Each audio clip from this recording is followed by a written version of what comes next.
Sada's Vitality.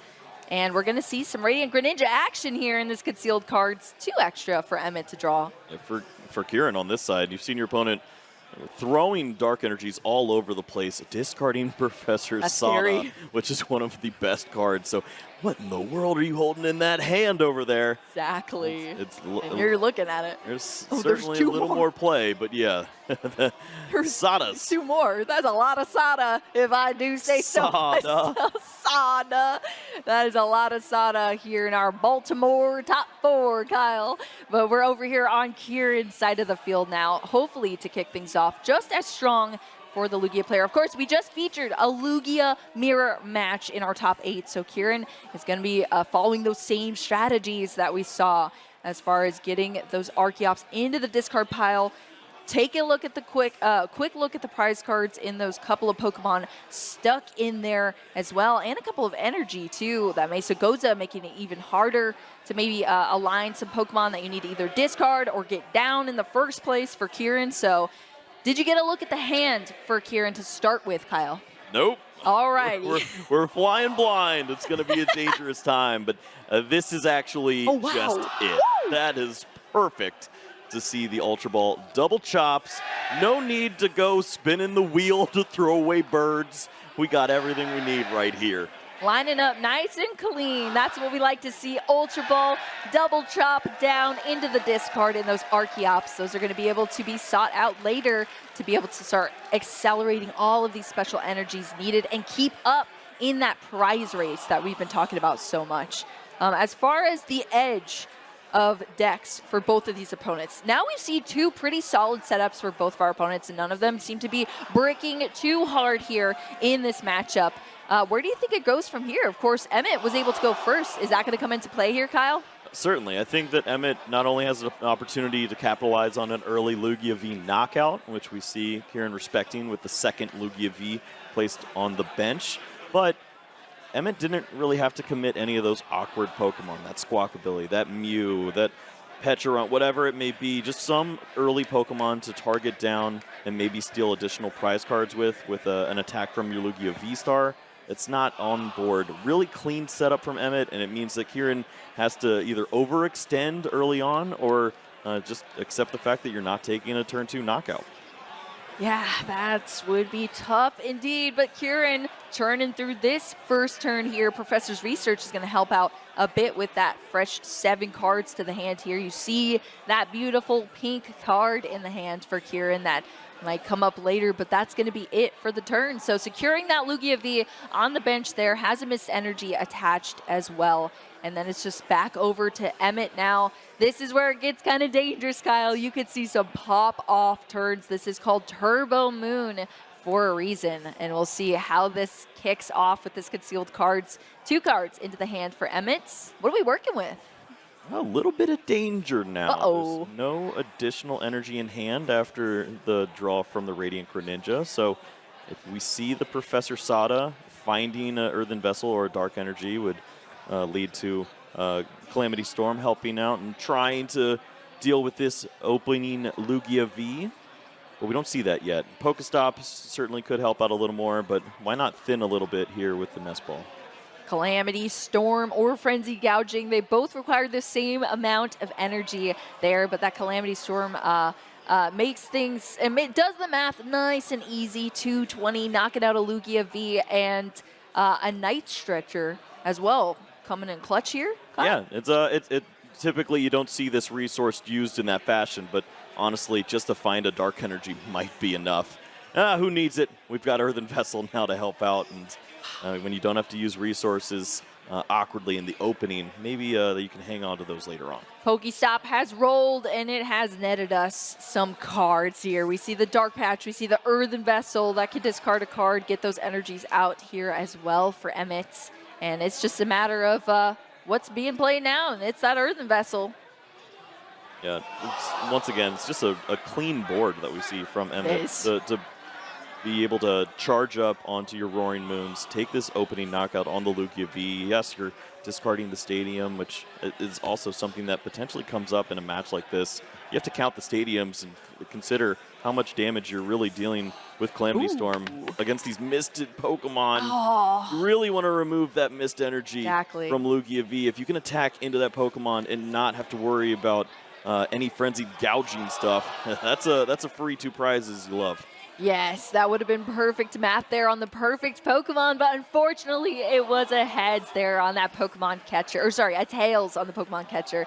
Wanted the heads, couldn't make it happen, but Professor Sada's Vitality, there were 2 in the hand from Emmett, one of them being played now, drawing it to 3 additional cards after accelerating those Dark Energy onto the field as well onto those ancient Pokemon. And we are rolling here. Energy's out. We still have the attach for turn from Emmett. That is the 3 energy required here to get this Calamity Storm going. And we're not stopping, Kyle, the Dark Patch 2 to start getting that Roaring Moon on the bench prepared for these upcoming turns as well. Yeah, 5 energy in play. Quick knockout on the Lugia V on the back foot real quick. And yes, this is the right Pokemon to help out now. Lugia V with that mist energy. Look at that. Stick around once it evolves.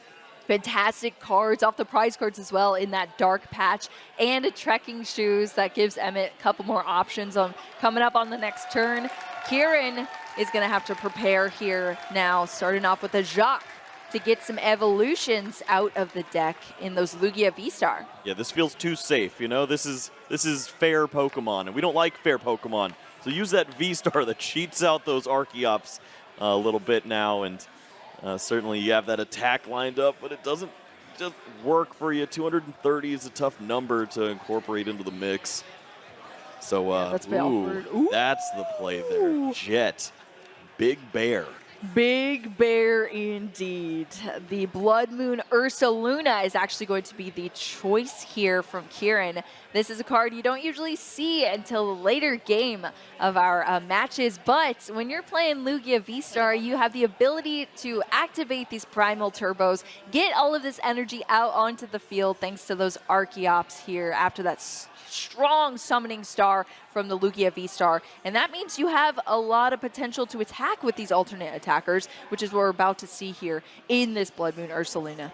Right, and what's the answer from Emmett? The response is very awkward when you see the mist energy. Yes, you have to have that Enhanced Hammer solely to take the knockout now. 260 hit points. Yeah, it's very difficult to take a knockout there. You could slow down and try to chip away at it with a Roaring Moon, but you're just asking for punishment on the other side. Yep, 240 damage here with Blood Moon. What a move as well. That's going to take out that Roaring Moon EX that only had 230 HP there. Kieran is going to tie things up. 2 prize cards each from both of these players as we get into this next turn here from Emmett. Radiant Greninja being moved into the active position here just to start the turn. Emmett does have a lot of cards to work with at least, and is going to increase that even more with the Trekking Shoes, deciding whether or not to discard this card drawn and draw another. It's going to be a Judge drawn off that Trekking Shoes for Emmett. Yeah, prize map switching up a little bit now. If you can incorporate a second Roaring Moon into play, Sadas, and start to get those energies played out, you use the Prime Catcher to target down that Lumineon V, and maybe you can knock out that Pokemon, take your 2 prize cards, and take that sneaky win by Enhanced Hammering off of Mist Energy and closing out with a final Frenzied Gouging. I think that's got to be the plan from this point forward. I think you might be right, Kyle, and we're seeing all of that security being engaged here now. Double Dark Patch, lining up those energy on the benched Roaring Moon EX that just came back out from the Night Stretcher here. Prime Catcher, the A-spec of the deck here being played. Lumineon is coming into the active position, as well as that Roaring Moon EX being shoved up there as well, ready to fight here in this battle, and that's paired with a very strong Judge as well, Kyle. Little Baltimore seafood, sign me up. Judge to close in on that too. Just find 4 more cards. You only need 1 more energy for your Roaring Moon on the back end, and just finding additional energies altogether, drawing with the Radiant Greninja and getting 1 step closer to that Enhanced Hammer is the name of the game here for Emmett. Yeah, exactly. That's how this deck plays. I feel like whether you're playing Roaring Moon EX or even the small Ancient Box Roaring Moon deck, it's all about that consistency, getting those attackers out, being prepared for every next turn, because you are just taking prize cards turn after turn. You got the map, the prize map down, and you're good to go. Little Fezandipiti action potentially here. Protect yourself when your opponent likely takes a knockout next turn. You did not deal with Blood Moon Ursaluna. There's no surprise what's going to happen next turn. No surprise at all. Fezandipiti EX once again being utilized here from this Nest Ball from Emmett. You love to see it. It has been so strong so often here for our players. Let's see if it can pay off here for Emmett. 3 additional cards being drawn off of that Flip the Script. Yeah, I'm not terribly... this isn't really the one I care about. Next turn, that's the one we care big about. Script that we need to flip here. But just draw cards, put the in your deck. Get these resources out of the way, and you're expecting your opponent to have knockout and plus Iono on the next turn. As long as Fezandipiti's there to help out, you could find the hammer next turn. Yeah, we got the consistency, we have the security, we have the spicy text in the former turns. Emmett Hurley is literally setting everything up possible here, showcasing this deck to its full potential. We're just going to have to see how Kieran reacts to that on the other side. Lugia V-Star is a formidable opponent, and with all those extra attackers here, especially that Blood Moon Ursaluna getting some play, we're going to have to see if Kieran is ready for that enhanced hammer to go down. Yeah, looks like Emmett really wants to draw the additional resources now. I feel a little more comfortable holding on to some of those energies, potentially being able to draw into the next turn off of Iono, because each energy you see, that's 2 more additional cards with concealed cards when you need the hammer next turn. That's true. Well, that's an Ultra Ball and another Dark Energy off that concealed cards now for Emmett.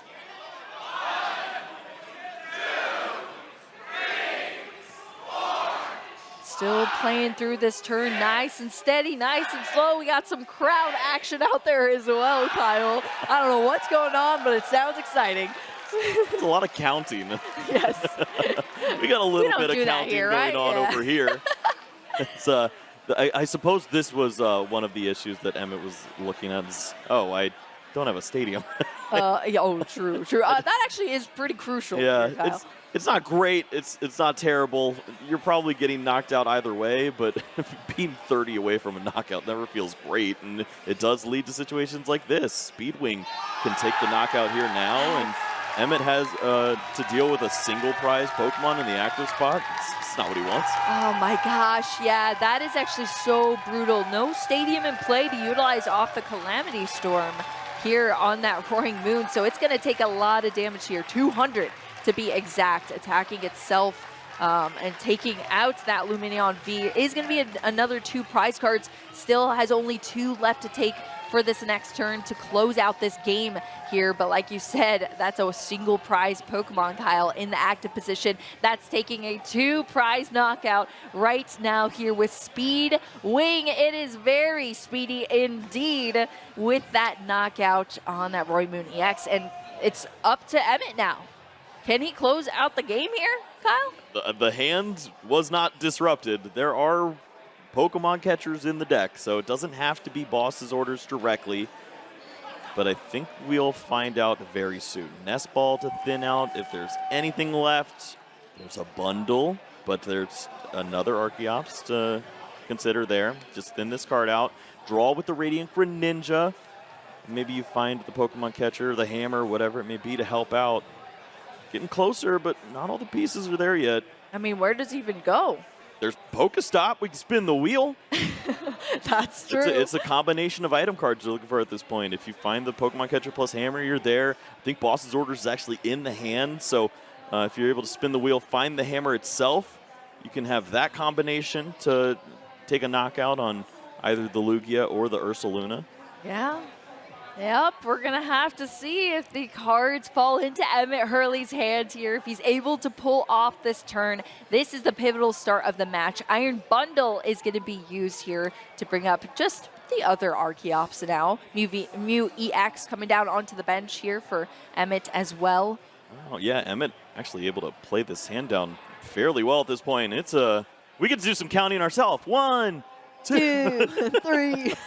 It looked like around 10-ish, 12-ish cards that were hanging out there. A little bit of draw from the restart. Ultra Ball there too.